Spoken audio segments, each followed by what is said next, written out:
El tema que nos ocupa es importante en el sentido de que Puerto Rico necesita urgentemente una reconstrucción en el sistema de salud. Y los vientos de la salud en Puerto Rico ya se estaban cambiando antes del huracán María. En la prestación de servicios todo apuntaba a que se está deteriorando el sistema de salud y no se ve de parte de los líderes del país una chispa que encienda un estímulo para atajar la avenida hacia abajo que se está previendo en nuestro sistema. Algunas de las realidades que tenemos que ver para ver cómo podemos resolverlas y cómo podemos cambiar nuestro sistema de salud hacia algo mejor. Comenzaría viendo yo los cambios demográficos que están ocurriendo en nuestro país. Estas son estadísticas que están necesariamente atrasadas porque el Departamento de Estadísticas del Gobierno no ha provisto las estadísticas más recientes. Y estas estadísticas son hasta el 2014. Pero yo conseguí en el 2016, del 2010 al 2016, 500,000 de personas se fueron de Puerto Rico. Están naciendo unos 15,000 personas menos por año en Puerto Rico desde el 2010. Hay 6,000 matrimonios menos en Puerto Rico por año de lo que había en el 2010. Y más de la mitad de los casos de matrimonios acaban en divorcio. En los últimos 7 años, la población menor de 30 años ha disminuido en un 36%. Cada día tenemos menos jóvenes en nuestro país. Y la de mayores de 45 años ha aumentado en un 40%. Tenemos una población cada vez más vieja que consume cada vez más recursos y que cada vez produce menos. Un familiar mío que tiene la suerte de ser uno de los dueños del Banco Bilbao Vizcaya me dijo que se iban de Puerto Rico no porque no estuvieran ganando mucho dinero, sino porque los jóvenes en Puerto Rico se estaban yendo.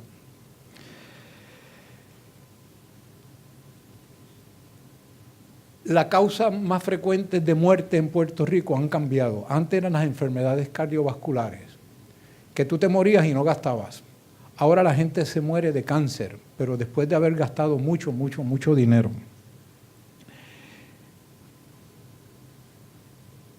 El cáncer es una de las enfermedades más costosas para tratar. Y sin embargo, es prevenible en la inmensa mayoría de los casos, contrario a lo que muchos de nosotros creemos. Y es muy fácil de diagnosticar tempranamente si pensamos en ellas y si tenemos un sistema de salud adecuado que nos permita hacerlo. Después del cáncer y las enfermedades cardiovasculares, como verán, las causas más frecuentes de muerte son enfermedades crónicas que consumen una cantidad inmensa del presupuesto del país, como diabetes, Alzheimer, los accidentes cerebrovasculares, las enfermedades renales, las enfermedades pulmonares, que casi todas son prevenibles. Demográficamente, los menores de 15 años se mueren por homicidio, principalmente, y por accidentes. Y entre 15 y 39 años, curiosamente, la causa más frecuente de muerte es el suicidio, seguido por los accidentes y los homicidios. En Puerto Rico ahora, antes había muchos más partos, ahora hay cada vez menos partos, nacen muchos menos niños, pero de los 130 partos diarios de Puerto Rico, 78 de ellos, la mitad eran de madres solteras. El 20% eran menores de 18 años y muchos de ellos eran niños prematuros, que son los más costosos para nosotros del sistema. Nosotros tenemos unas unidades neonatales donde un prematuro puede costarle al gobierno o al plan médico hasta $500,000 en el tratamiento para poder salvar a ese niño prematuro. Siguiendo con los datos psicosociales, 260,000 niños viven solo con la madre, 38,000 viven solo con el padre y 280,000 son abandonados por uno o ambos padres. Son problemas que desde el punto de vista médico y psicosocial nosotros tenemos que atender. El 70% de las personas mayores en nuestro país viven solo del Seguro Social, de promedio $9.35 diarios. Con eso tienen que mantenerse y cuidar su salud. Lo menos que cuidan muchas veces es su salud. El 20% de la población en Puerto Rico padece de depresión o sufre de depresión. Se reportan unos 250.000, 260.000 casos de violencia doméstica anualmente en Puerto Rico y tenemos 15.000 deambulantes en Puerto Rico, muchos de ellos que no reciben ningún tipo de atención. El 50% de nuestros niños abandonan la escuela antes de llegar al cuarto año. El 13% consumían drogas en el 2014, no sé ahora, y el 66% consumían alcohol. Y se calcula que unos 100.000 niños en nuestro país padecen de retraso mental. Todo esto que está ocurriendo en nuestro país ocurre habiendo recursos para atenderlo, porque hay los recursos para atenderlo y tenemos los conocimientos para evitar que esto ocurra o cómo resolverlo. ¿Por qué no lo estamos haciendo?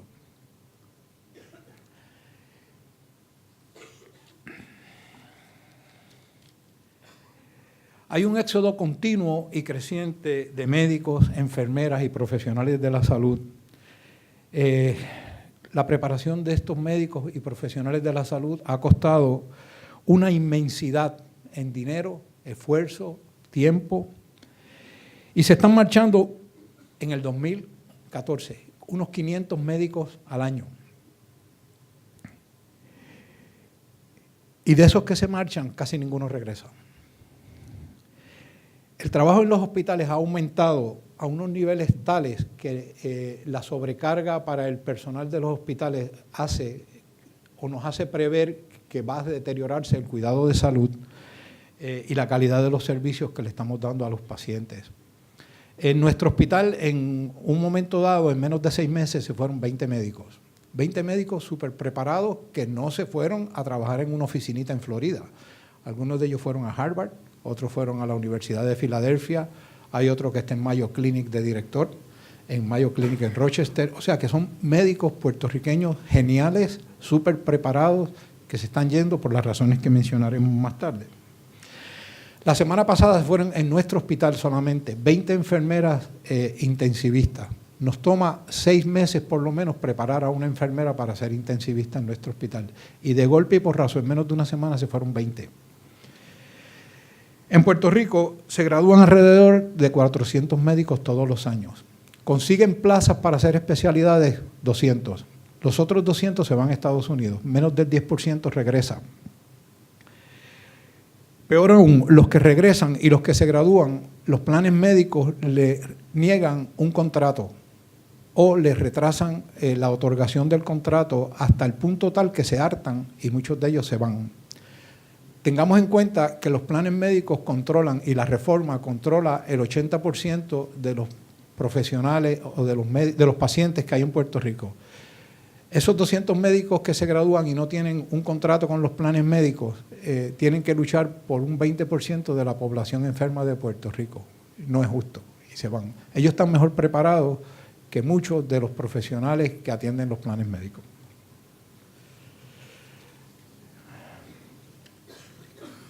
Otros factores, y yo asumo que la doctora Rivera está mejor preparada que yo para hablar de esto, que han afectado a la prestación de servicios han sido las epidemias. Nuestro país tropical tiene muchas enfermedades infecciosas, epidemias infecciosas como Zika, dengue, chikungunya. Nosotros, un paciente que venga con Zika y que tenga un síndrome de Guillain-Barré, le va a costar al hospital y al plan médico unos $200,000, $300,000 el tratamiento de ese paciente. ¿Sabe cuánto recibe el hospital por el tratamiento de ese paciente? Unos $3,000 como mucho. Pero ese no es el problema principal. Las epidemias no infecciosas de nuestro país, la diabetes, la obesidad, los problemas de salud mental, esos consumen casi todo el presupuesto de salud del país. Demandan unos recursos enormes. Las medicinas, Puerto Rico produce 10 de las 12 medicinas que más se venden en el mundo entero. Y sin embargo, en Puerto Rico son más caras que en la mayor parte de los países del mundo donde se venden esos medicamentos. A nosotros en Puerto Rico se nos exige que tratemos los pacientes como si estuvieran en Harvard, pero nosotros recibimos menos de 30% de lo que le pagan a los médicos en Estados Unidos y a los hospitales en Estados Unidos. Y después tenemos a nuestros amigos, los de las aseguradoras, que son los que deciden cómo se practica la medicina en Puerto Rico. Por el otro lado, tenemos la reforma de salud que está quebrando al país.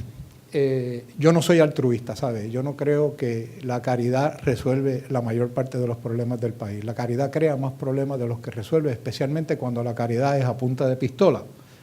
Pero en la reforma de salud funciona el principio de Peter al revés, que dice que tú sigues ascendiendo hasta que tú llegas a tu nivel de incompetencia. En Puerto Rico es al revés. Mientras más ñemos en la gente, más arriba los ponen a dirigir. Y uno de los problemas que tenemos es que los médicos más flojos son los que están atendiendo a los pacientes más enfermos en Puerto Rico. Yo no tengo nada en contra de los médicos que no están súper bien preparados. En parte es culpa de nosotros porque no los hemos preparado mejor. Pero no es justo que los pacientes más enfermos estén siendo vistos y decidido su tratamiento por los médicos que menos saben. Y eso es un problema enorme porque cuando los pacientes llegan a los hospitales que están preparados para atenderlo, en realidad no llegan pacientes, llegan Frankenstein. Entonces nosotros tenemos que meter un rayo por la ventana de luz para que los reviva. Y ese paciente en los últimos 2 meses de vida consume esos pacientes el 75% del presupuesto de salud del país. Y se van a morir. No importa lo que hagamos, se van a morir. Nosotros los médicos que estudiamos tanto, algunos de nosotros, tenemos que ahora coger una clase nueva que se llama cómo pedir permiso a los médicos primarios y cómo pedir permiso a las aseguradoras y cómo pedir permiso a la reforma, porque si no, no podemos atender los pacientes. O sea, nosotros tenemos el título de médico, pero para ello tenemos que pedir permiso a un técnico que no sabe nada de medicina. Esa es una realidad en Puerto Rico. Los planes médicos con su gran ingenuidad crearon redes de médicos. Son médicos que hacen lo que ellos digan y si gastan mucho, le quitan el contrato. O sea que el problema no es que no haya médicos, el problema es que los planes médicos deciden qué médicos van a ver a esos pacientes. Y entonces las denegaciones que suman unas pérdidas de entre 300 y 400 millones de dólares al año para los hospitales, los médicos, los laboratorios. Todo nuestro sistema de salud, absolutamente todo, es disfuncional. Y lo bonito es que sabemos cómo resolverlo. El sistema de salud, de servicios de salud en Puerto Rico, tanto público como privado, es un caos. Es un caos y se manifiesta en el éxodo de los pacientes, de los médicos, de los profesionales de la salud, quiebras de hospitales, prepárense porque este año van a quebrar 5 o 6 por lo menos, cierran pisos en los hospitales, despiden empleados, los pacientes están cada vez más enfermos. Cuando antes un paciente podía ir al hospital voluntariamente porque se sentía mal, ahora le tiene que pedir permiso a su médico primario. Y a pesar de todos los esfuerzos que son descoordinados, por cierto, de los profesionales de la salud, de los hospitales, para tratar de mantener la calidad y la decencia en los servicios de salud, cada vez más cuesta arriba. Entonces, ¿qué debemos hacer? Si nos paramos un momentito, todo esto es fácil de resolver, es bien fácil de resolver. Y lo primero que tenemos que hacer es escoger unos líderes que tengan una visión concreta de qué se va a hacer. Esto no es inventar, todos los días aparece un necio que inventa algo de qué hacer con la medicina. Y el principio de Peter tenemos que ponerlo en marcha, como es. Los más competentes que dirijan cómo se van a hacer las cosas. Hay que planificar y tener una disciplina para conseguir los objetivos. Y hay que planificar a largo plazo. Esto no se va a resolver porque a alguien se le ocurre una idea detrás de un escritorio y háganlo y busca 4 o 5 para que lo hagan. Esto tiene que ser con una lámpara encendida que esté alumbrando todos los defectos que están ocurriendo e ir corrigiéndolos uno a uno.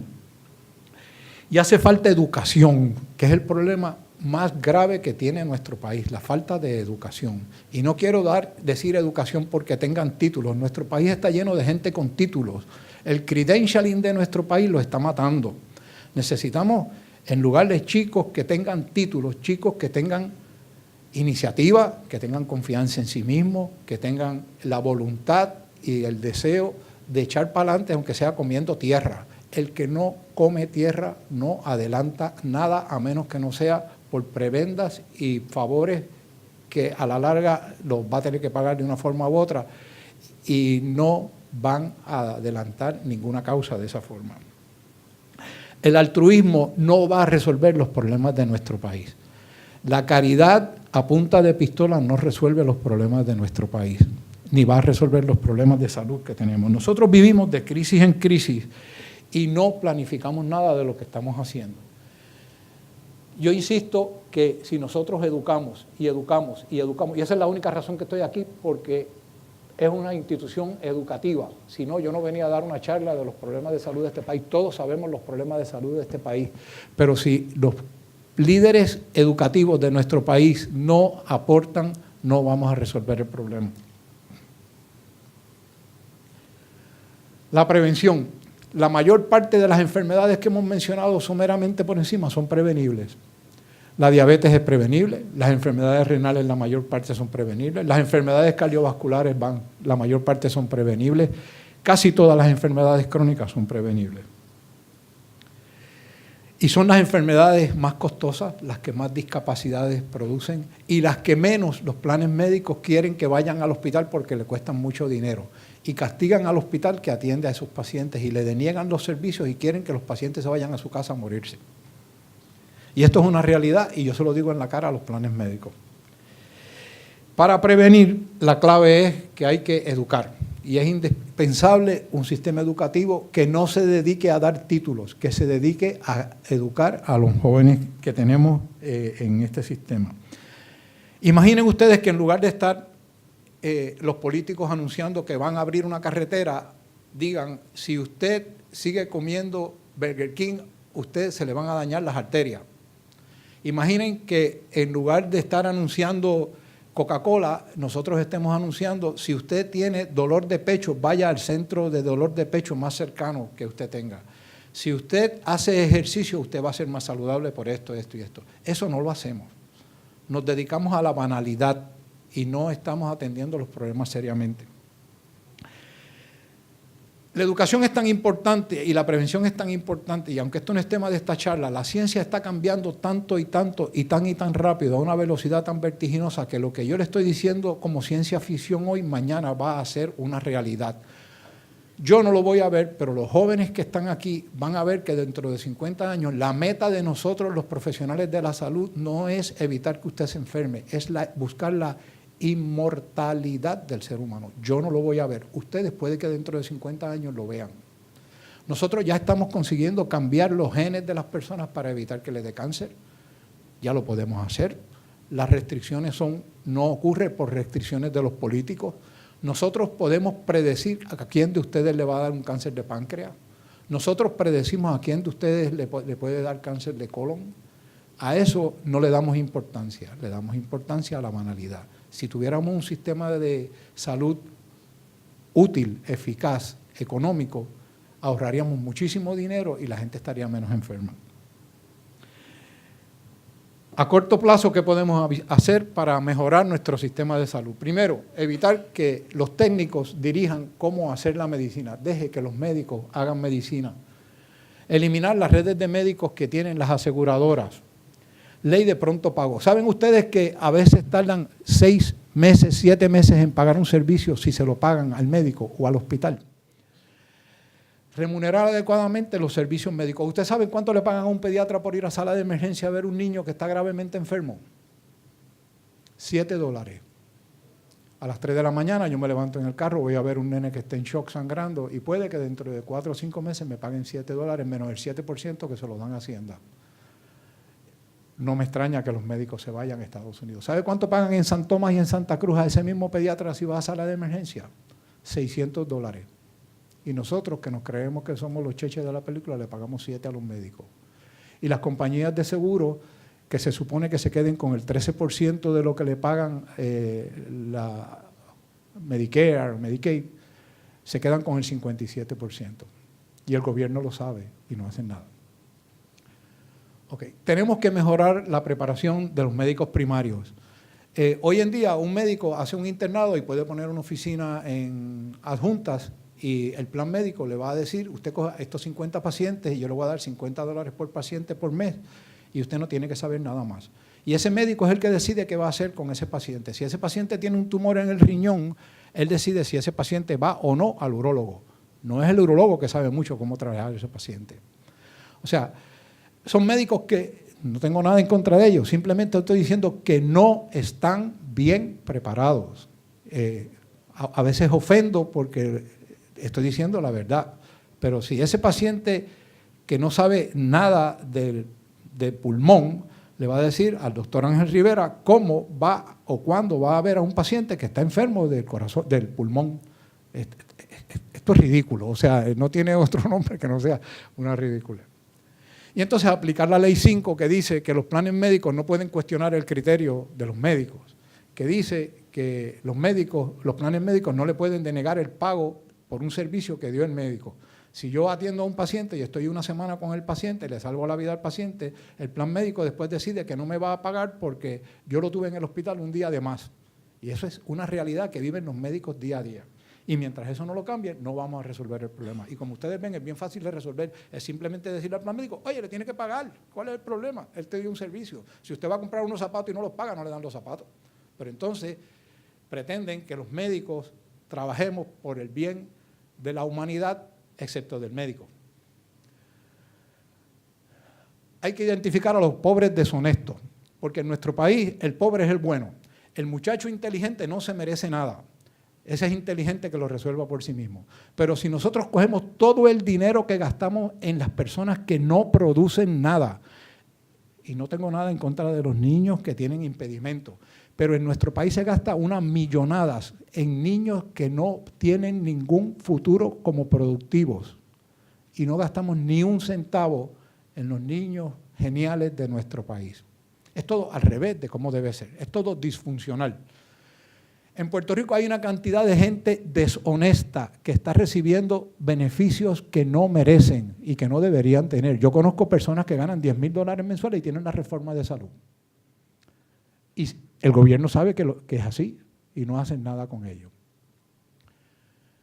Hay que hacer una cobertura realista para los beneficiarios de la reforma. Saben ustedes que si ustedes pagan un plan médico, ustedes tienen unas limitaciones, tienen que gastar en esto, no le cubro esto, no le cubro lo otro. Si usted tiene la reforma, le cubre absolutamente todo. Le cubren los dientes nuevos, le cubren las vacunas, le cubren todo. Le cubren el trasplante del corazón, el trasplante del riñón. Si usted tiene un plan médico que usted lo paga $400, $500 mensuales, sacrifíquese y busque los chavos, coja un préstamo y páguelo. Pero al que no produce, le damos todo. Penalizar de alguna manera a los pacientes que no sigan las medidas de prevención conocidas. Si usted es fumador y va donde el doctor Ángel Rivera porque tiene el pulmón chavao, ¿por qué hay que pagarle eso a usted si usted sabía que el fumar le iba a hacer daño?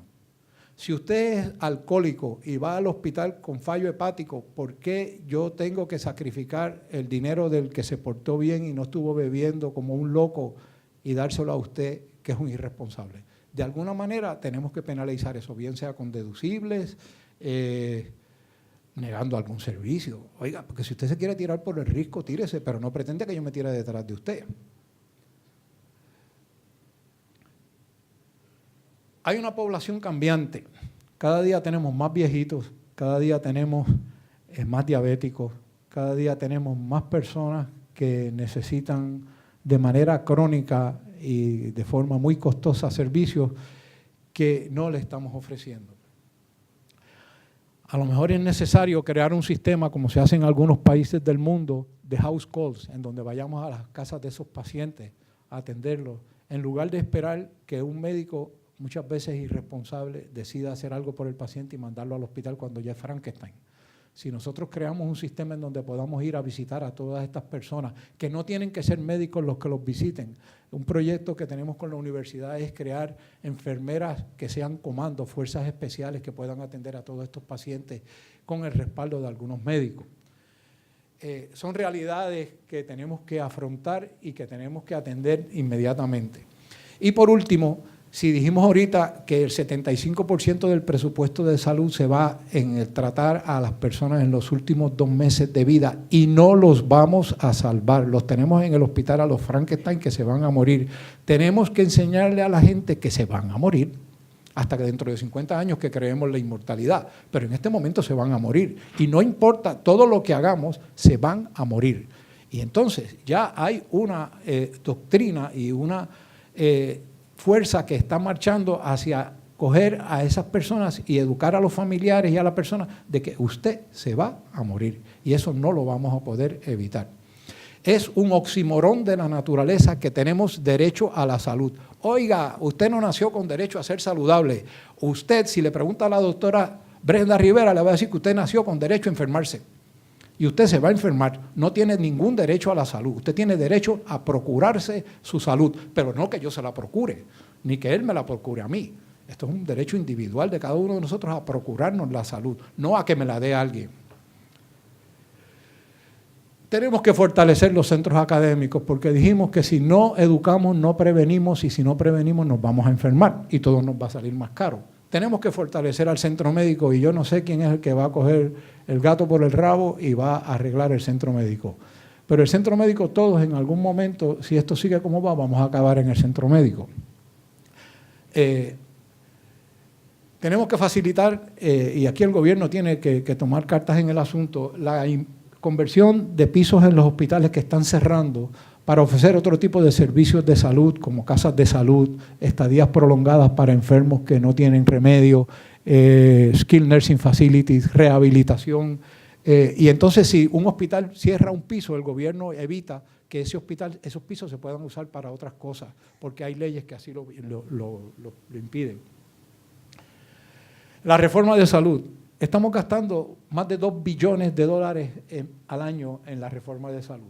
Con $2 billones, si me dejan, nosotros los puertorriqueños no tendríamos ni pecas.